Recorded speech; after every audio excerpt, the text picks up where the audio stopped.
The Music is Life podcast has our own merch now over on tpublic.com. Click the link below in the video description. Looking for some new threads? We got t-shirts, long sleeves, hoodies, crew neck sweatshirts, tank tops, baseball tees, and also clothes for kids and onesies for your little infant metalheads. Don't want clothes but love the Java? We got you covered with coffee mugs and travel mugs. Need protection for your electronics? We've also got phone and laptop cases. We've got everything you're looking for at the tpublic.com Music is Life podcast store. Use my link below for fast service. Thanks for your support. TerraNut is proud to offer you a natural nut bar chock full of healthy fats, minerals, and protein that meet your demands. Go to their website, www.terranut.com. You can order from them directly and they will ship it to you. Use my coupon code LOUMAVS and you will get a 25% discount on your first order. TerraNut Superfood Snacks, www.terranut.com. Don't forget to use coupon code LOUMAVS at checkout. Fuel your life.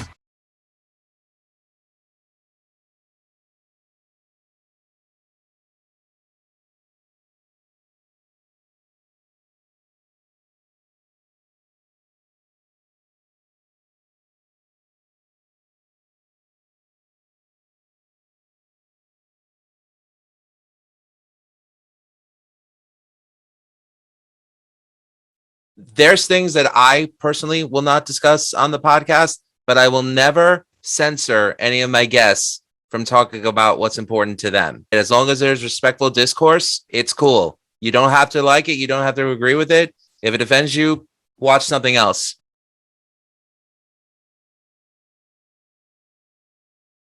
And now for something completely different.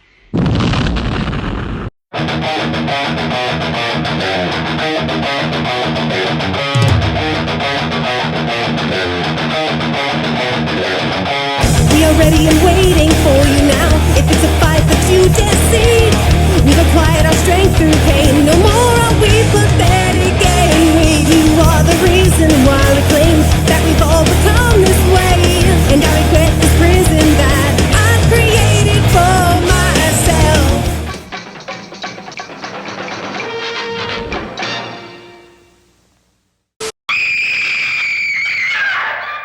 In my travels, I've sampled some of the most exquisite foods the world has to offer.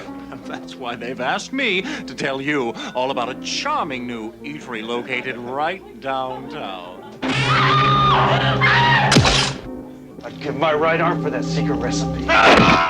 Your gracious hostess will direct you to your table, where you will dine as if there's no tomorrow. So, breeze on down and don't let anything stand in your way. This Epicurean haven is called Blood Diner. You got that right, goofball. So, this is Phil Mignon. Saying bon appetit. Oh, Mommy. The Blood Diner. First they greet you, then they eat you. No one under 17 admitted. I'll give you $150 if you pose for some pictures. Run that by me again? Yeah, $150. Right. Cool. I'm Jeff.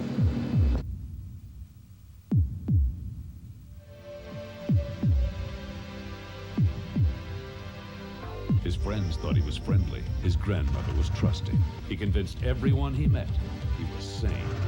My grandma just waits down the street. We go over there and try to get some jumper cables or something, see if I can find them anyway. You know, you gotta be really careful out there. Anything can happen. You just don't know who you're dealing with out there. I've been jumped a few times out there, too. Jeffrey Dahmer was a stalking nightmare. 20 minutes for $50. What kind of pictures? Now, is that standard 35mm headshots? Boy, this beer's strong. What you put in this stuff? It's just whiskey. Dizzy, man. So, tell me about yourself. What do you want to know? Let's start with your family. Where have you been, Mom? My family sucks. Anybody home?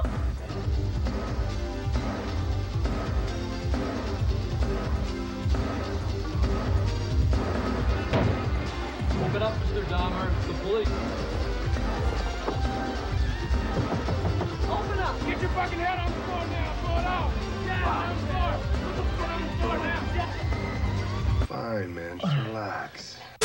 Music is Live Podcast. This is your host, Lou Mabs. Check out everything you need to know about the show over at musicisLivePodcast.com. When I say all art is valid, I mean it. It's something I live. And this gentleman right here is my first actor that I'm having on the podcast, and I'm very excited to have him. He is one of the stars of one of my favorite all-time horror comedies called Blood Diner, which was released in 1987. He is also referred to as the Barnum of Burbank Boulevard. He is the owner of the California Institute of Abnormal Arts in North Hollywood, and he has his own podcast out right now, which I'm really excited to talk about and help him promote, called The Fourth Watch Files. It's a huge honor for me to have this guy on because we've been Facebook friends for a while, and I've been a fan of his work since I was 13 years old. Do the math. I'm 40 now. I'm so psyched. I have Mr. Carl freaking Crew on my show. Sheetar. I'm humbled by all your kind words. Carl, we've messaged each other on Facebook for the better part of 6+ years. Years, yeah. This is our first time on a face-to-face, so I can't thank you enough for being on. Oh, my pleasure. How's everything going? Crazy.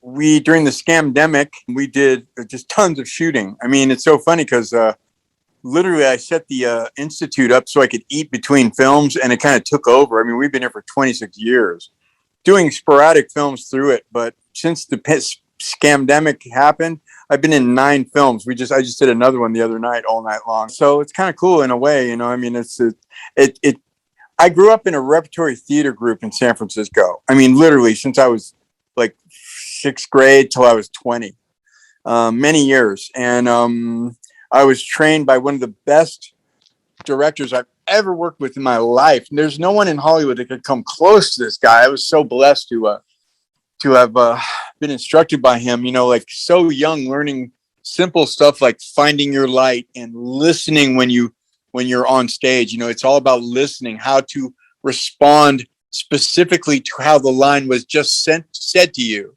And when he used to take us on weekends of rehearsal, so that's all down. Then when everything is pure, you know, totally memorized, then you can build and create new things and new, deeper, you know, we can weave deeper fabrics of the story. So it's, you know, just amazing stuff to learn. And then I just kind of studied for film, and I was in an improvisation class. There was a casting director named Michael Olton, brilliant teacher. He was also an actor. He was one of the hairdressers in Shampoo, and he got me my first audition in Hollywood. All our class moved down to Hollywood from San Francisco at the same time, and he got me. There was a Hail to the Chief. It was a sitcom with that girl from it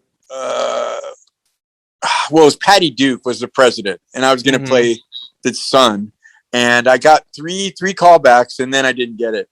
But it was Helen Hunt was going to be my sister, you know, so funny. That's crazy stuff.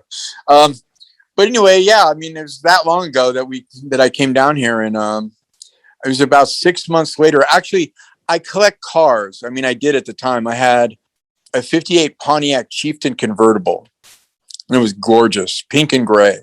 And I had a couple of limousines, a 60 and a 61. I had a pink Cadillac limo, you know, crazy cars. And I got on my first movie set that way. One time I had to take the Pontiac down to this shoot called Modern Girls. They were shooting in a warehouse downtown. And I drove down the 405, and I got a suntan, and my hair was standing straight up, and I walk, and they go, "Oh, there's the doorman. Put him in a tuxedo. Let's get him in there." You know, it's a SAG movie, so you can't say anything. Of course I did. But I learned about schmoozing, and I already knew about schmoozing. So I kind of found out who the director was and kind of hung by him. And then I hung by the casting director, and the casting director got my information. And a few months later, he calls me up and goes, "Hey man, I got a role you need to read for." And I go, "Great, what is it?" "Oh, it's some movie. It's some horror movie. And the guy's retarded. The character's retarded, and they hate everybody." I go, "Oh brother, oh great." So I was taken up to the Hollywood Hills to this director's house or producer's house. And I go in, I go, "You know what? I'm not going to play it retarded. I'm going to play it slow and animated." And so they recorded it. And then that was it. And they said, well, we'll hear from New York in a couple days. So I was living in a little place in Sherman Oaks adjacent, and because I had a pool, and I was in my pool when they got the call, you got the role. Like, so excited. But little did I know it was going to be 4 months worth of work for $250.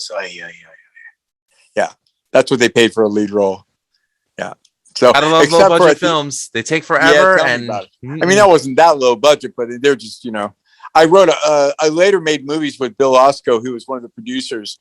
And actually I wrote a book based on what we did. It was called Lessons in Scumbag Filmmaking. And it was a joke, but it was still, yeah.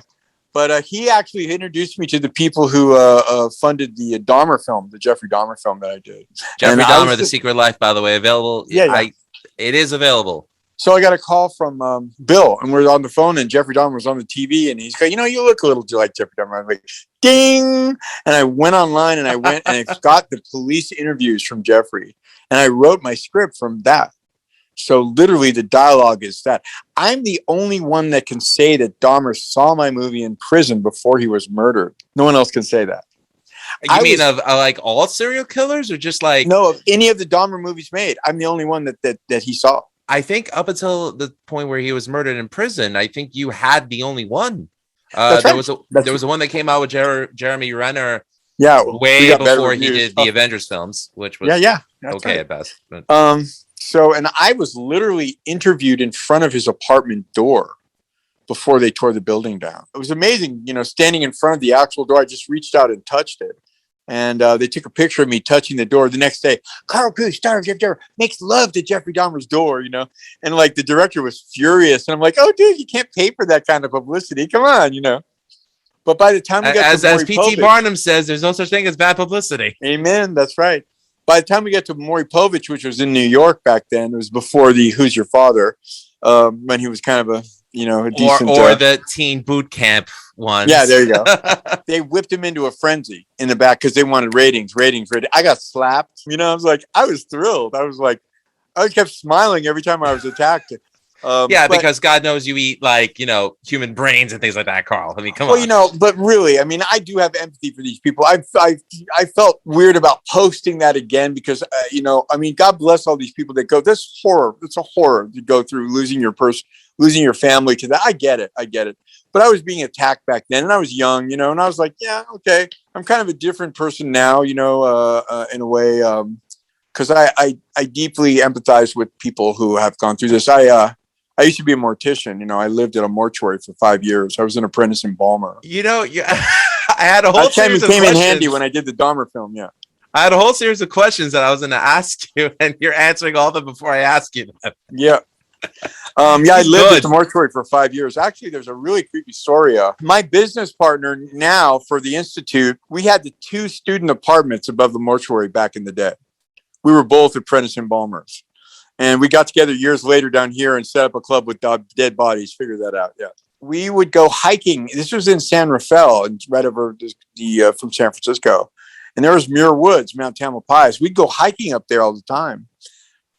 And one time we were hiking up there. We parked the car in this parking lot area with a payphone. And we start hiking up Mount Tam. It's just a beautiful park. It's gorgeous. We get up to the top, towards the trail on the top, and there's this kook stomping around like kooky. And I'm like, oh, well, San Francisco, whatever. We just kept going. And then we got closer, and he looked at us, and he waved us back with a gun. I said, And we flew down the hill and went to the payphone, which no one knows what that is, but I picked up a payphone and I called the cops, and I said, there's somebody up there with a gun. And they're like, okay, we'll send somebody down. And this woman jogs by me. She's going up there. I go, don't go up there. There's a guy with a gun. She goes, yeah. 10 minutes later, bang. Oh, dear God. That was the last victim of the Trailside Killer, Carpenter. You experienced, But wait, there's more. It gets worse. Okay, there's a book called The Sleeping Lady, which is about they called Mount Tamalpais the Sleeping Lady. This was all about Carpenter, the serial killer. Okay, so on the back of the book is my business partner and 2 other morticians pulling that victim out of the bushes. But wait, there's more. It gets worse. The serial killer knew our mortuary was burying her. So his personalized license plate was seen driving by during the funeral service. And then when we found out that was his personal plate, we realized we had seen him in San Francisco a bunch of times, like right in front of our hearse when we went in to pick up bodies and stuff. And it turned out the guy lived 2 blocks from Robert, my business partner, when he lived up in Twin Peaks, and tried to sell him some pot one time. Like, you just can't write this stuff, man. It's just crazy. So is this just like California living, or is this just like? Well, it's so weird. I mean, like, I grew up in the best time. I mean, I am so blessed to grow up in San Francisco when I did. The 70s and the 80s. Wow. I mean, I moved out of there in 84. Yeah, I've been down in Hollywood for about over a little 30 years. But I mean, it's just gone compared to that. I mean, I went to Playland as a kid, Playland before they tore it down, and that ruined my whole life. I mean, that just changed my whole life. Laughing Sal, and all that great stuff, all the clowns. Yeah, that was just, it was very, very essential for me to have go through that. I loved it. And just there's all kinds of amazing opportunities that I had and stuff. And also you never knew really how dangerous it really was. We would just go out with a bunch of friends of mine, a bunch of crazy actors, and we just tear all over that city, party up a storm. And I mean, I got stabbed coming home on a streetcar one time. This gang jumped out and stabbed me. I ended up in the hospital. Jesus. Yeah. And I woke up in a hospital, stabbed, and they were like, "Wow, what?" I identified the guy that stabbed me, and it came within a quarter inch of puncturing my lung. I was 17. And there was other times when we were out partying in this place called Fort Bragg, which is on the hill overlooking the ocean. It's like an old bunker. It's really cool. It's inside a mountain. It's so cool. And we were partying there, and all of a sudden all these lights go on and the cops are there, and they're like, "You got to get out of here. There's a serial killer loose here." I'm like, "Oh, okay. It's San Francisco." It's not something you hear every day in normal life. Yeah, it was a lot more common. I mean, I think, what's really amazing is that one of my best friends as a kid, Ingo Bodwin, his youngest brother, Norman Bodwin, was the last victim of the Zodiac killer. And I was just on George Norrie for a little bit talking about this. There was a big deal about it. He was stabbed in a Petrini's Market, which was in Stonestown, a couple blocks from my house. Are we talking the original Zodiac killer, or the copycat killer in the 90s? Okay, the original. Yeah. So, yeah, I mean, it just kind of followed me, yeah, so weird. But I'm on to bigger and better things now, baby. Amen. Jesus H. goddamn Christ! I have seen the light! That's I spent awesome. the last 2.5 years working on the script for my great uncle, and his name was Jerry Crew, and he named Bigfoot. He took the first black cast on Mount Shasta in 1958, and there's a picture of him holding the cast that went global in 1958. And he was a logger, and my father was there and my other uncle was there. So this is family history. And I spent 2.5 years writing the screenplay, and stacks of yellow newspaper articles and stacks of magazines all covering Jerry Crew. If you go on Google and type in Jerry Crew Bigfoot, you'll see articles that he named Bigfoot. There's articles of showing him, just tons of stuff. So I interviewed most of the people that were still alive, and it was absolutely fascinating. I just finished it a couple months ago. Yeah. So I'm actually starting to work on Dahmer number 2. Dahmer number 2. Other than his trial, I guess would that probably be what the premise would be about? No. Wait for it! The prison years. Dahmer became a Christian in prison. It's something that a lot of people don't talk about. I know. It's going to blow people's minds too, because he was just a last minute blah, blah, blah. No. He struggled for a year. Okay. He took a Bible course, and he made friends with the pastor, and the pastor would come and visit him. And he was saying, "Well, I can't believe that God could ever forgive me about what I did. I just can't believe it. I can't believe it." And finally he said, "No, it's not by works that you get to heaven. It's just by accepting Jesus. That's it. And so you still can." And so he did. He accepted Jesus. And then he wanted to be baptized, and they wouldn't let him. And so he made friends with another priest who snuck in and baptized him in secret, basically. And then he was murdered 2 weeks later. Wow. So if Jeffrey Dahmer's in heaven, child, hey, yeah. I mean, I could never go to heaven. Come on. That's a huge undertaking for you to take. It's the people that have been forgiven the most that are the most grateful to be forgiven. Yeah. So there's no one, if you're still breathing, you still have the opportunity to do it. So, but fascinating story. I found a lot more ugly dirt on him too, that he was deeply involved in the occult towards the end, that there was 2 years of him being medically trained by the military to interview people through, torture. And that's where all this came from. There was a lot of people they don't know about that went missing in Germany when he was stationed for 2 years in Germany. And just fascinating stuff. But so that was a trip. I assume that the first film that you were talking about was Blood Diner. They actually wanted you to play a mentally slow person? No, they wanted me to play a retard. Yeah.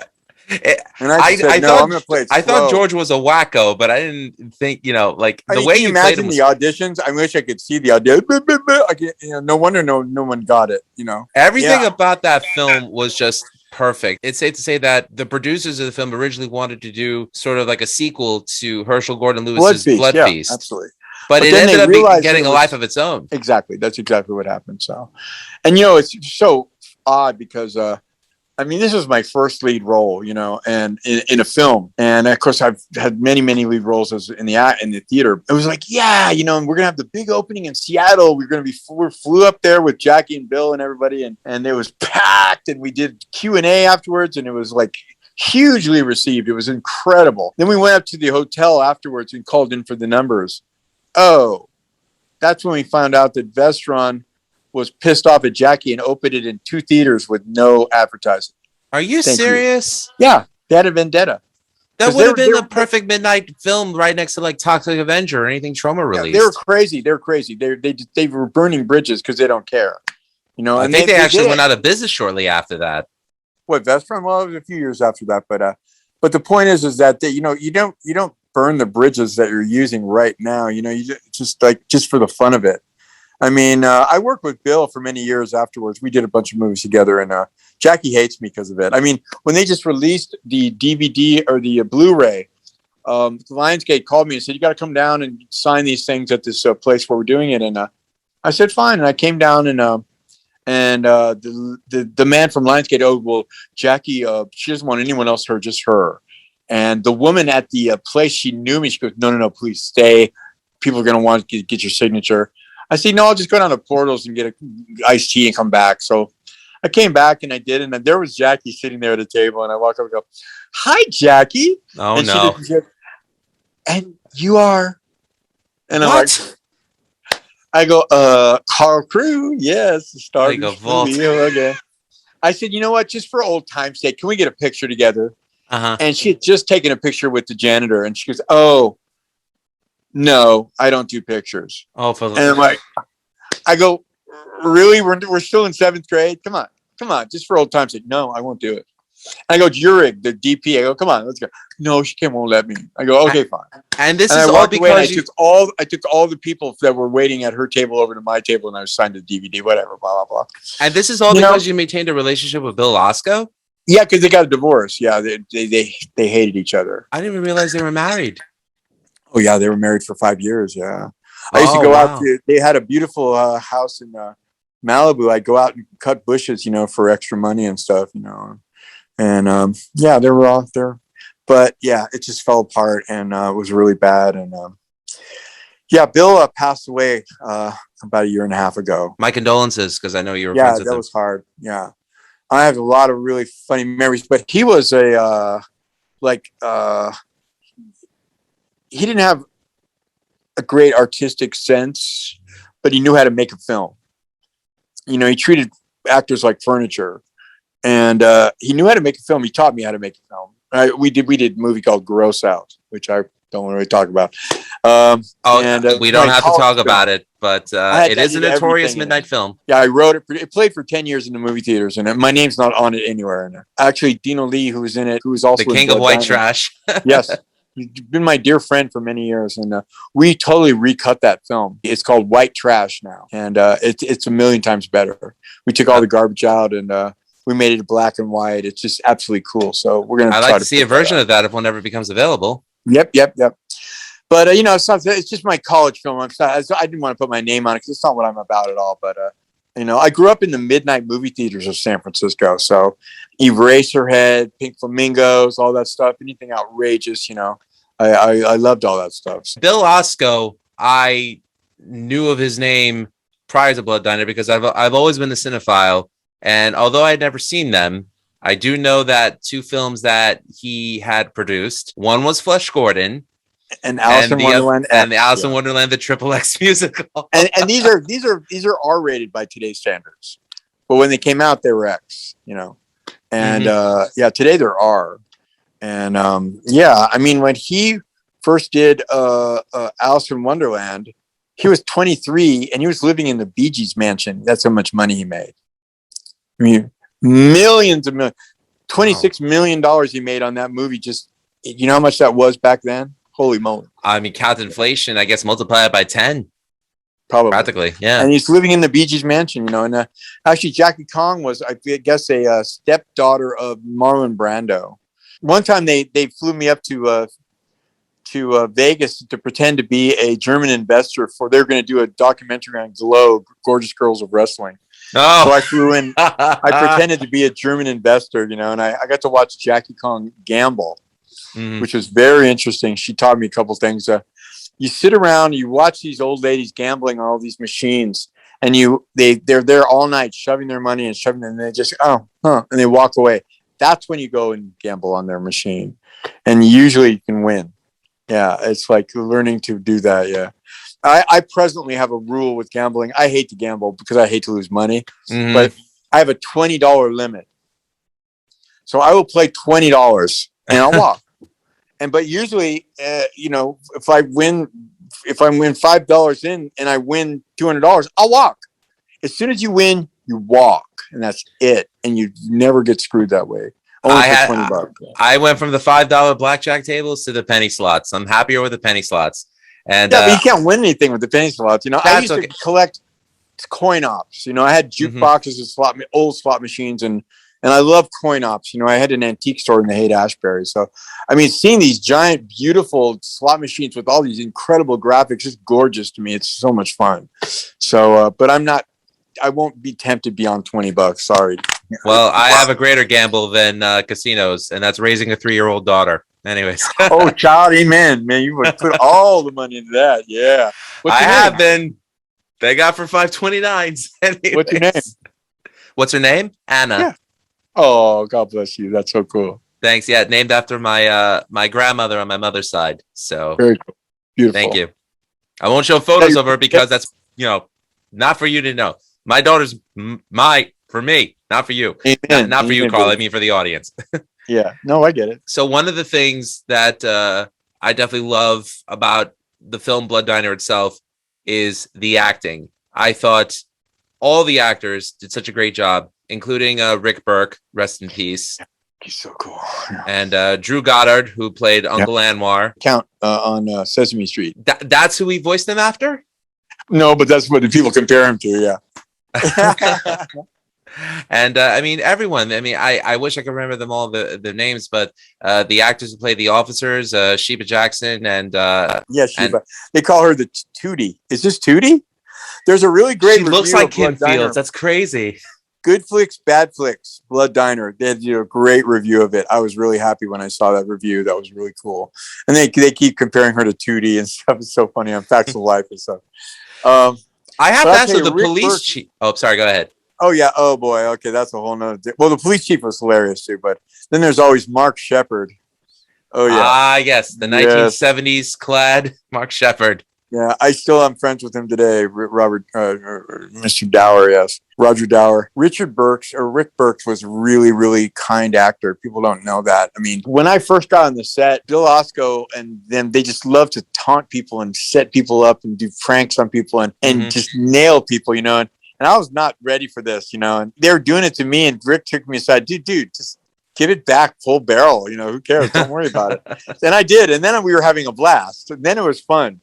But there were times when I was doing my close-ups where he would stay on set and give me face, you know, so I could react to something. And that was very kind of him. He was a cool guy. Yeah. We did one more movie together before he was in the accident. And that was a Night Patrol, which was later called The Underachievers. Yeah. And that was another confrontation. Yes. Oh, But actually, he introduced me to David Bowie. really? Yeah, he was in a He was Days in a In, Bowie Days Out video, I movie. think. Days In, Days Out video with David Bowie. He was in that. And we were shooting Underachievers downtown, and it was midnight. And he's like, we were on lunch break. He goes, come on, I'm going to introduce you to somebody. Oh, really? Downtown? Okay, fine. We went around the corner to this dive bar. There's only 2 people in there. We walk in. Oh, that's Adrian Belew from King Crimson. I'm like, yeah. That's I go, crazy. hey, man, what's up? He said, oh, and that's David. And there was David Bowie on a little stage. And I didn't fawn. I've been listening to him all my life. And I said, thank you so much for your work. I've listened to it all my life. I love it. And he was really cool and very kind to me. It was very nice. So, and I kept having to think, wow, did this really happen? I couldn't even believe it. Yeah. But yeah, it sure did. Yeah, unfortunately, he was in a band, and I had this club for 26 years, and he never made it long enough for him to play here. So, but Rick, Dookie Flyswatter, the writer, Michael Sonia, yes, Haunted Garage, yeah, and he played her a few times. I'm actually being interviewed Thursday for a documentary on Dookie. Yeah, I think Haunted Garage posted that recently on Facebook. Yeah, I knew about Dookie Flyswatter because of Haunted Garage, but I didn't realize that Dookie Flyswatter is Michael Sonia, one of the writers of Blood Diner. And Hollywood Chainsaw Hookers and all kinds of and Surf Nazis Must Die. Yeah.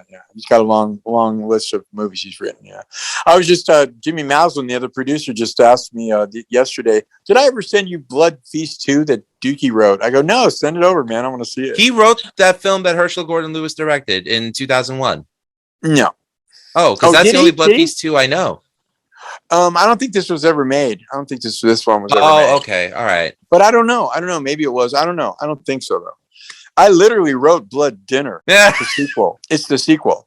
25 years later. So would this be sort of a resurrection of George Namtat? Oh, yeah, because you could do anything with the magic of Shitar. Shitar. So they're set up in a public hospital, the worst place you could be, instead of like some third world country, and they're just going to town, you know. And it's like it opens with Georgie being interviewed as this new chef that everyone's flocking to this hospital because of his food is so good, it's just never been heard of. And he's getting some attention, but they're really running a meat thing in the basement, you know. So I wrote it halfway through and I go, wow, this is too crazy. I put it down. Was it still going with the vegetarian angle that Blood Diner had? Oh, okay. No, it was full on. And nice. I picked it up. I said, well, it's not too much. It's exactly what it should be. So I finished it, and it's hilarious. Yeah. So we'll see what happens with that. I have no idea. My 2 favorite scenes had to have been the scene where you guys cut off Stan's arms. Oh, I love that. Rival diner. And as he's driving, and my wife, who's not a fan of horror films, she actually watched this film with me and cracked up laughing at the scene where he's driving and blood is shooting. He turns his windshield wipers. I'll get you, I'll show you. Make me a cripple, will ya? Cut off my hands and legs, will ya? God damn it! And also the scenes that you had with little Jimmy Hitler, the pro wrestling scene. Mr. Hitler! Not message of talent slams turning you non-edge scumheads who think that you're bad enough to mess with me! Sit down, Jimmy Hitler, and meet me here this Thursday night, and I'll be ready to wipe the mat with you gut-smelling, butt-wearers, audacious enough to try to true-straighten the justice supremacy! That's this Thursday night here, baby! Be here! Now that's where I got hurt with one of the throws, and I said, no, I need more money. And Rick Burks did too. Said, we're not going to continue. This was the last shot, the last scenes we were shooting in the movie. We said, no, we're not coming out until we get paid more money. So they gave us a few more $100. Whoop-de-doo, yeah. But whatever happened to those actors, the actors who played Stan and little Jimmy Hitler? Well, that was good old Bob. Bob, we did another movie with him called Lunch with Larry, which was a takeoff on My Dinner with Andre. Mm-hmm. And it was a disaster. It was just unwatchable because of what builded to it later with a bunch of people, with the unknown comic and everything else. It just ruined it. But the concept was that he was the biggest liar in Hollywood. It was all shot in one location in a bar. Mm-hmm. And I was this idiot actor that wandered in and believed everything he said. And he was just telling all these insane stories just about Madonna and everybody. He screwed everybody. Just the biggest lies you could possibly imagine. It was, and that in itself was funny. And that's where we first introduced. No. We did another movie called Urban Legends. Yeah, that was an awful off. I can't even watch it. But what that really was, I wrote a script called Urban Legends, which was 300 urban legends happening to one girl in one night. And she becomes one at the end. A week before we were going to shoot, Bill's like, oh, we don't have the money for this. You got to write something else. I'm like, okay. So we had like 2 days to write a bunch of scripts, you know. What we did was we created this character for Dino Lee called Rusty Defoach. And he talks like this. And he says he's married and has 2.5 children. And he wore a big beehive wig. You know, it was hilarious. Yeah. So we did it, blah, blah, blah. And they ruined the film. It was just unwatchable. And but later on, Dino and I did a radio show called The Rusty Defoach Show. We did it for a year. And we did it out of KIEV, which is a very conservative station in Glendale. And I paid for it was you pay for your time, you know. So like an infomercial sort of kind of an infomercial for radio. In the day, and I'd go into different places, and I did a deal with the station, you know, and I go into a company, I get their brochures, and I go to the station, I cut commercials with a professional announcer, and then I come back and go, hey, I can get this for this amount of money. You could play this in this amount of time, and bam, bam, bam. For a year, I kept getting money just to be on the air.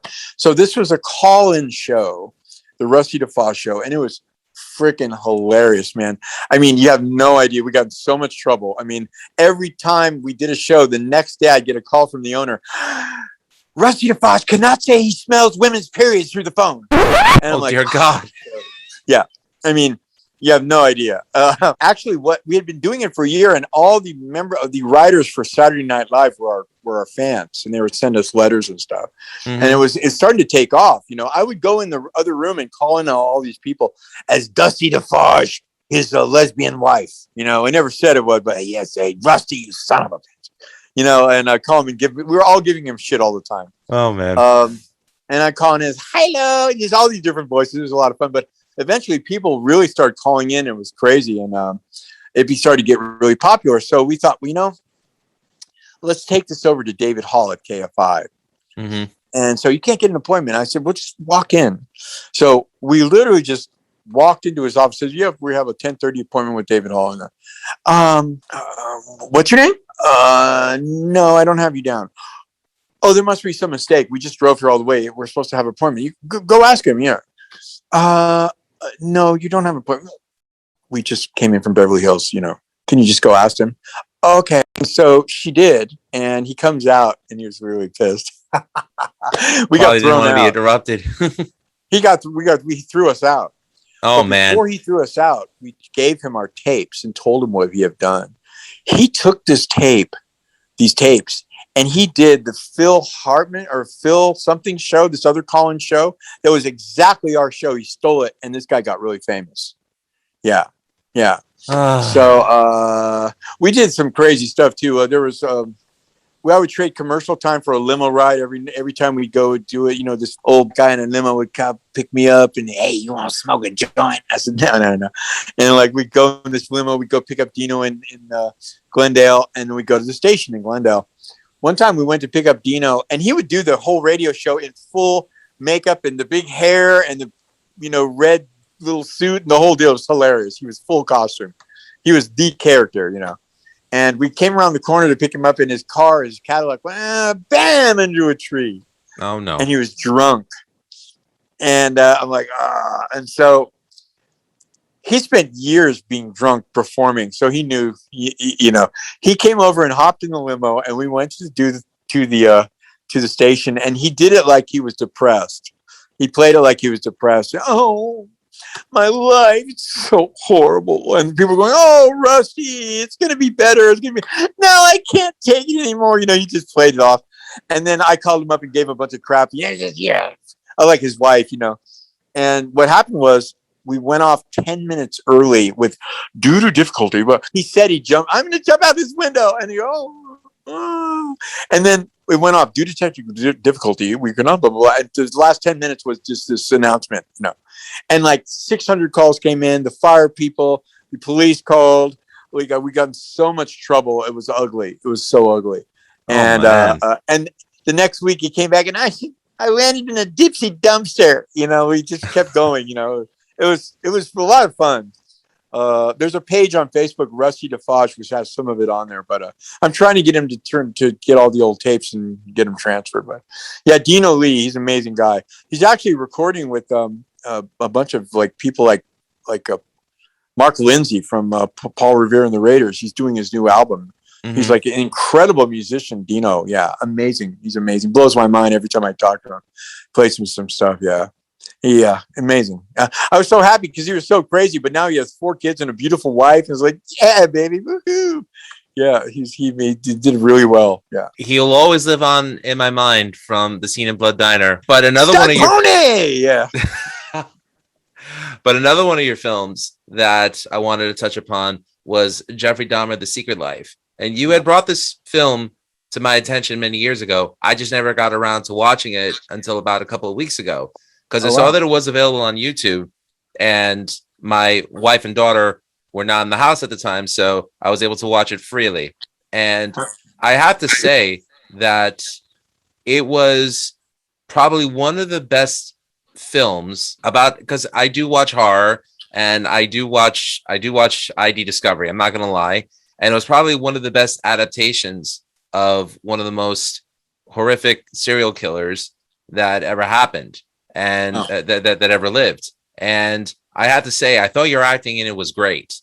Appreciate that. I'm a history buff. I like to look into, the events that occurred prior to it, that led to it. And I also like looking at the aftermath. One of the things that I don't remember this film ever coming out in theaters, and there were still a lot of grindhouse theaters in New York, where I'm from at the time where I was growing up. And there were still a lot of mom and pop shops, video shops, which is where I found Blood Diner. But I never heard of this film until you brought it to my attention. My mother did used to watch all the talk shows growing up. One of them was Maury. And I saw that you posted the entire episode. And as I'm watching it, and I've always said this, if there's one thing I remember about the talk shows, is that there was always a crazy reaction. And this is before Jerry Springer, mind you. Right. There was always a crazy reaction from either people on the podium or people in the audience. Well, they're called just plants. Very reactionary. They're called plants. They plant them there to do that. Yeah, they're plants. They planted there because they want to get ratings. Yeah. And having been to an episode of Maury Povich, I could attest to that. Yeah. Oh, yeah. There you go. But one of the things that I thought was incredibly wrong was the fact that they actually brought family members of the victims of Jeffrey Dahmer, and they were judging you.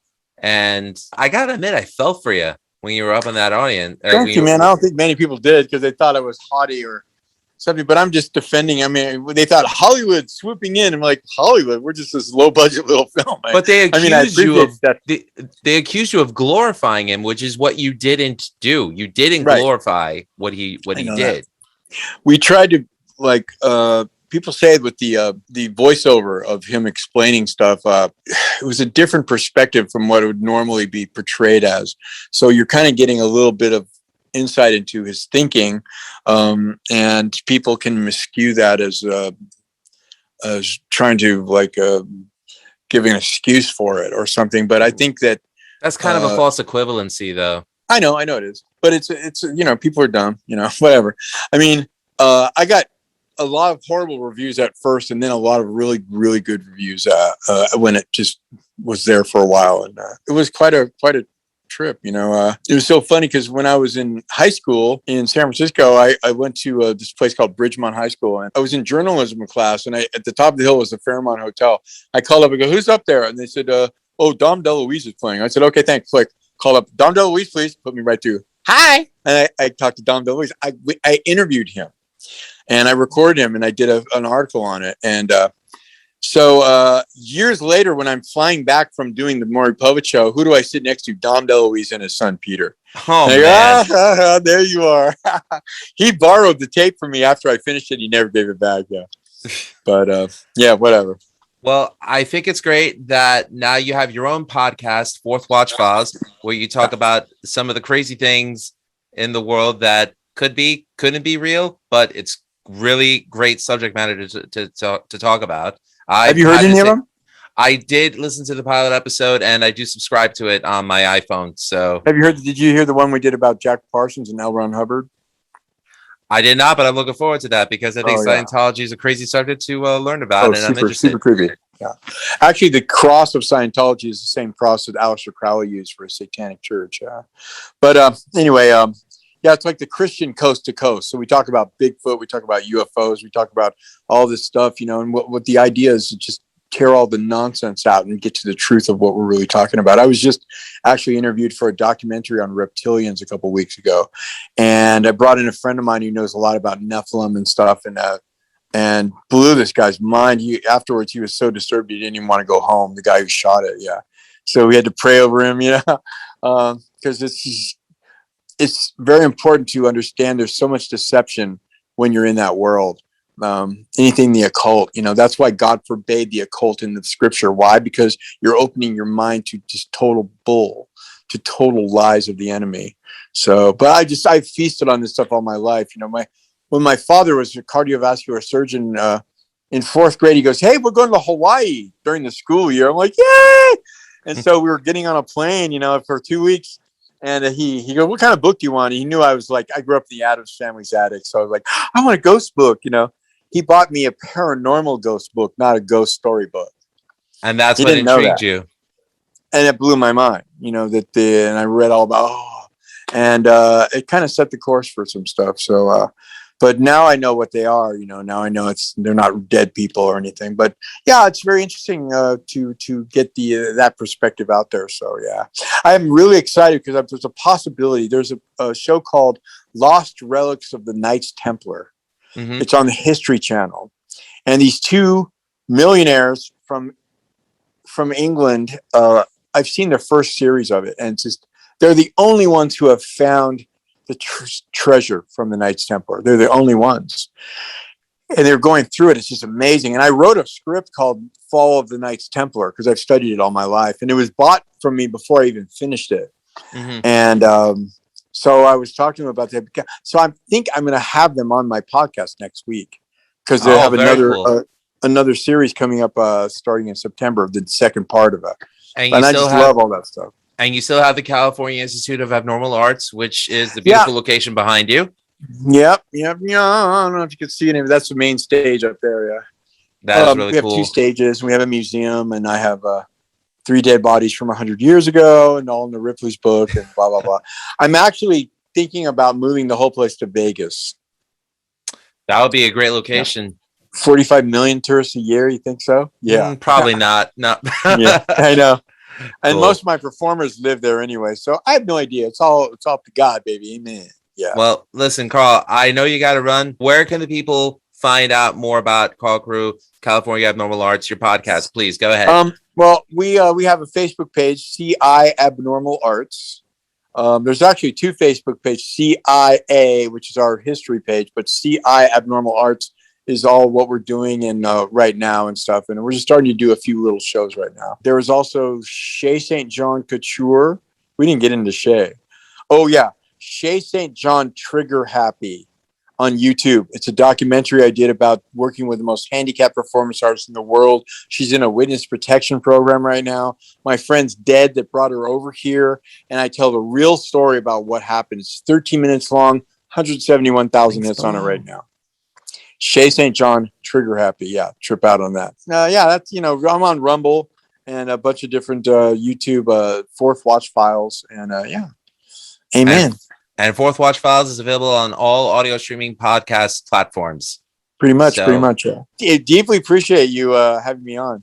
Carl, this was a trip for me. I mean, you're one of the actors from one of my favorite films. So God bless you, man. This was awesome. And I can't thank you enough. Carl Crew, please be safe in California. And God bless. And, thank you for all the years of entertainment that you provided us. Amen, Daddy-O. God bless you too. And bless your family. Thank you very much. Appreciate it. Don't be scared. Definitely won't. All right, brother. God bless you, man. Thank you. Man. Thanks. Check out musicalslivepodcast.com and check out our parent network, ratstylereview.com. Thank you to Carl Crew. And if you're in California, check out California Institute of the Abnormal Arts and check out Carl's podcast, Fourth Watch Files. And remember, all art is valid. Have a good night.